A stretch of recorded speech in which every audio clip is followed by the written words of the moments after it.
أول ما تلاقيه في السوق ما تتردديش لحظة وهاتيه. الناس اللي بتحب بلح البحر الفيديو ده هيعجبهم جدًا. النهارده هاقول لِك على أحلى طريقة تعملي بيها بلح البحر، بس قبل ما نبتدي الفيديو يا ريت تدعموني بلايك علشان اللايك بيرفع الفيديو.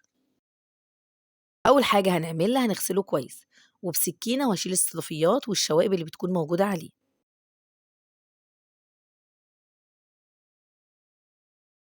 وهاحطه في مصفى وهارجع أحط عليه مَيّة تاني. شايفين يا جماعة المَيّة بتاعته عاملة إزاي؟ هافضل أغيّر المَيّة من عليه لحد ما المَيّة بتاعته تنضف من أي شوائب فيها وتبقى بالشكل ده. في طاسة على النار هاحط فيها حوالي 3 معالق كبار زيت.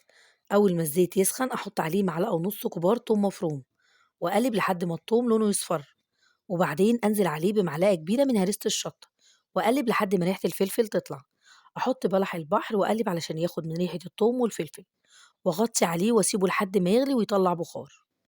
أحط عليه كوباية مية سخنة وأغطيه وأسيبه حوالي 10 دقايق، وبعدين نضبط الملح بتاعه. أحط عليه معلقة ملح ومعلقة صغيرة كمون ونص معلقة صغيرة كزبرة ناشفة، وآخر حاجة هحطها عليه عصير ليمونة كبيرة وحوالي معلقتين كزبرة خضرا.